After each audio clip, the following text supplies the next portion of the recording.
So you're walking around Nordstrom's, you and your friends walking down the aisles in the men's section while your other friends go off to look at shoes or something, I don't know. So you go into the men's section and naturally you're just kind of directed towards the wallets. And you're looking at these wallets, and every single one of them, or at least almost every single one of them, says RFID protecting. And you start to think about it and you're like, man, I've heard this term RFID everywhere these days.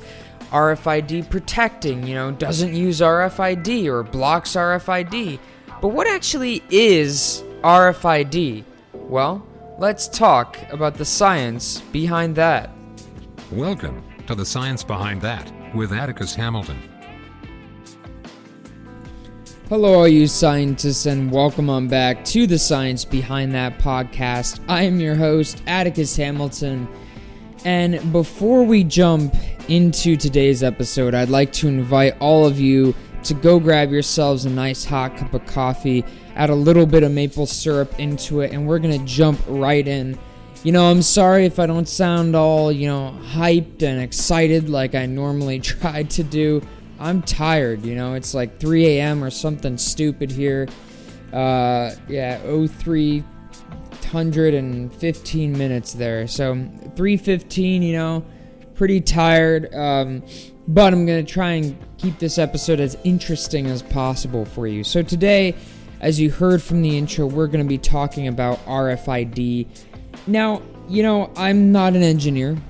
And I'm not a software guy. I was in a coding class in high school, but I just got so bored. I got out of that class quick. Sorry for all of my computer science people out there, but I just got so bored. But anyway, so because of that, I don't do a lot of these types of episodes on the podcast, but I thought I'd change it up a little bit. And RFID, it's everywhere.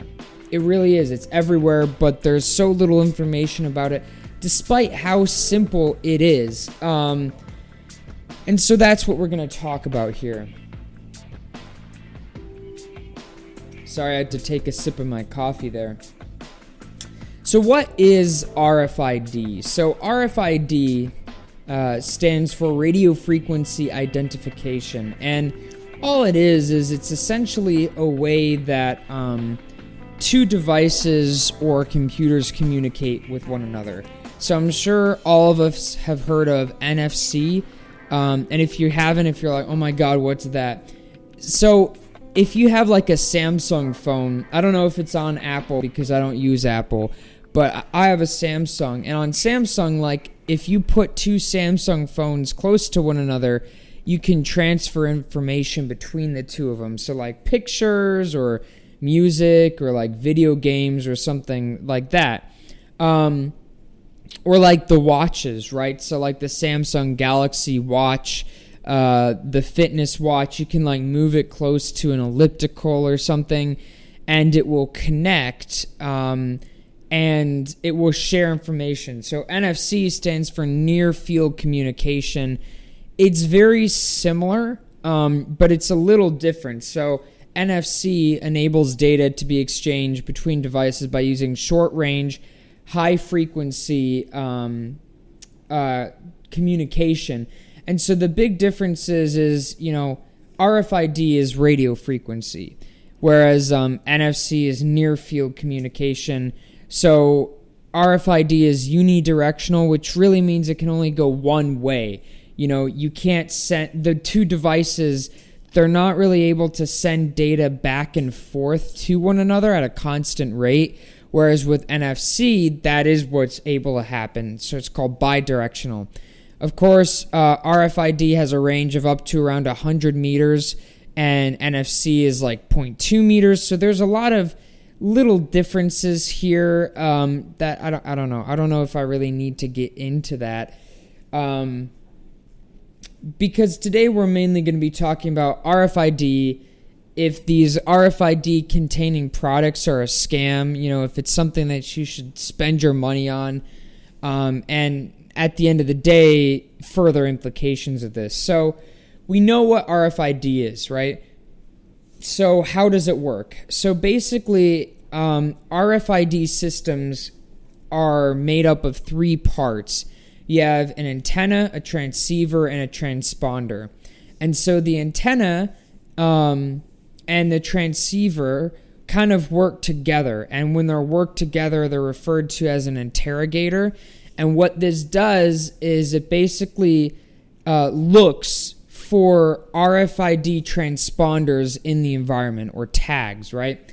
And so you have fixed RFID readers or interrogators, and you have mobile interrogators. And so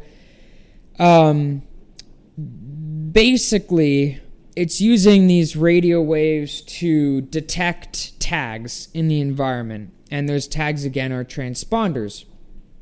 And when those tags are activated, they'll send back a radio wave to the interrogator, and that is going to contain some sort of data. So I think the context that almost all of us have heard of RFID is in credit cards, right? And wallets. You go to Nordstrom and you buy the I don't know, the Toomey wallet or something, and it says has RFID protection. That's mainly what we know it from. And so that kind of gets us into, there's two different types of RFID, or RFID tags. There's active and passive. And so an active tag is a tag that is powered, and a passive tag is a tag that is not directly powered. It's powered by the interrogator. So when you have an interrogator that's sending out this radio wave to the tag, it's also sending out electrical current, which will power up that tag and allow that tag to send data back. So how does this work with, credit cards, for example? Certain credit cards that are RFID capable are passive tags. So the credit card is the tag, and then like the credit card kiosk reader or whatever in the grocery store, that's your interrogator. And so when you tap that card to that reader, the interrogator sends out that signal. It activates the tag in the credit card, and then the data that's being sent from the credit card is the credit card number, the name, date, and of course security codes and anything else. And so there's a lot of different applications of it. And then you get down into low frequency RFID systems, high frequency RFID systems, ultra high frequency, and microwave. And so low frequency obviously have the shortest range of a few inches to less than 6 feet, to microwave RFID systems, which run at around 2.45 gigahertz, and that can be read up to 100 meters away. Now, really the ones that apply to credit cards are the low frequency RFID systems. There's really I can't think of an example of a credit card that uses anything more than that. Other examples will be like I think they're selling like now RFID dog tags. I don't know if any of you know that. I think they are. Send me an email at thesciencebt@gmail.com. You can also hit me up there if you have any suggestions, comments, or really anything about the show. Send me an email there, and who knows, maybe we'll turn your comments into an episode. Other things like inventory management. I used to work at Mayo Clinic.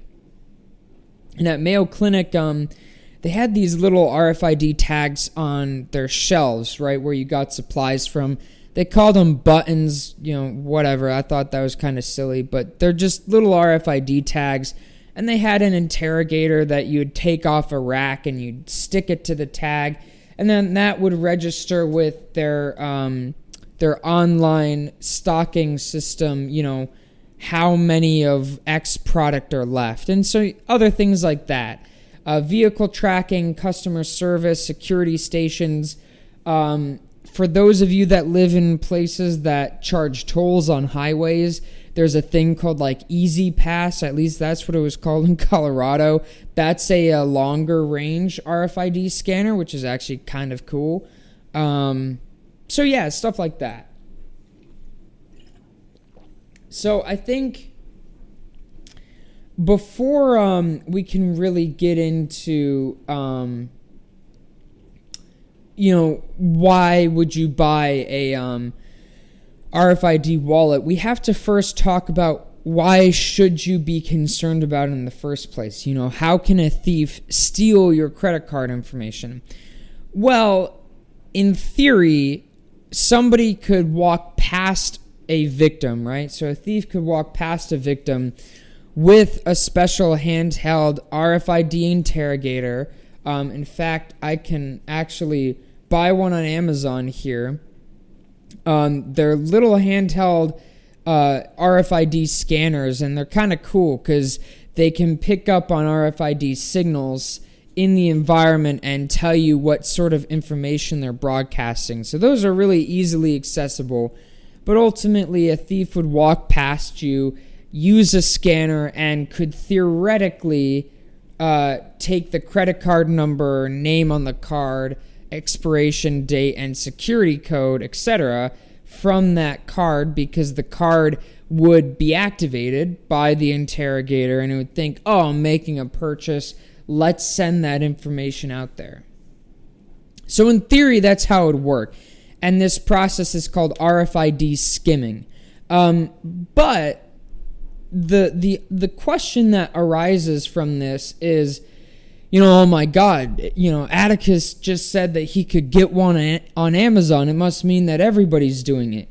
In all honesty, in reality, the number of RFID skimming, successful RFID skimming attempts are very, very small. And there's kind of three reasons for this. Number one is that most credit card chips are not actually RFID capable. And what this means is that, they don't transfer information without the chip being inserted into the card. However, into the card reader. However, I think these days, almost 90, if not 90%, 80% of all credit cards these days have a tap and pay option. I know mine do. I'm pretty sure most of them do. And that is RFID. So, that's where you have to ask the question. If your card doesn't have that tap and pay option where it needs to be inserted into a card reader, you really don't have anything to worry about because it's not going to be broadcasting any signals. But if you do have that tap and pay option with your credit card, then that can be problematic. And there have been studies that have shown that a hacked Android phone in close proximity to an RFID card can actually take that credit card information off that broadcasting card if it's not protected. However, this leads us into number two, which is contactless credit cards are generally encrypted. And so the information here is going to undergo the same sort of encryption as you would have during an online shopping event. And this is, as far as I know, unless this has changed, it's called semi-prime encryption, where in a very brief sense, when you make a payment, the banking service or whoever you're making the payment with is going to multiply your credit card number by a certain prime number, and that creates a semi-prime, and that is unbreakable without a quantum computer or without the number that was multiplied by that credit card number. And this is also done for the date and the security code. That way, it sort of encrypts it. I'm sure that there's more advanced ways out there, okay? Again, I'm trying to keep this simple because, I'm not a software engineer. But ultimately, most tap and pay credit cards are encrypted. And the third is that RFID skimming is going to be a very time-consuming process, and it is going to be a headache for a potential thief or for a thief trying to do it. They have to buy the RFID reader, right, that can do it, and those are going to at least start at $100. More likely, the good ones will go up to like $200 to $1,000, around that range, big range.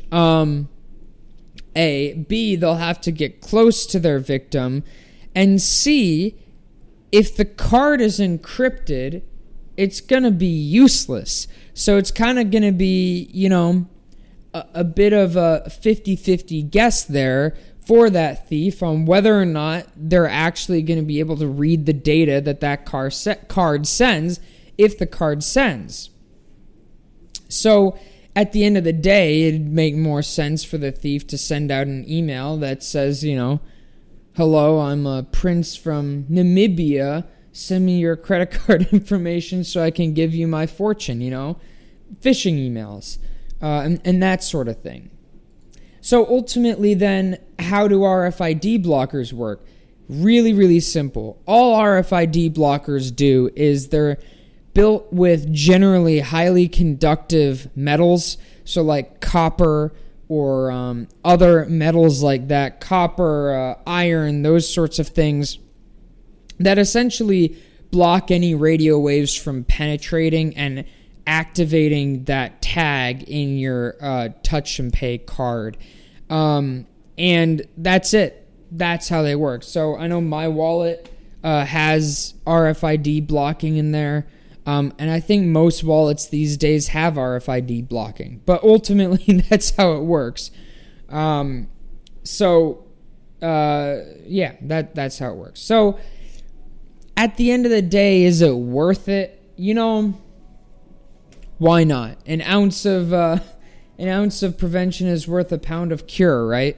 But I mean, I think ultimately the thing should be, you have to look at what stuff you have, Are you a person who has the whole touch and pay stuff? Because if you do, then yeah, I guess go and make sure your wallet or whatever you're carrying your cards in have RFID protection.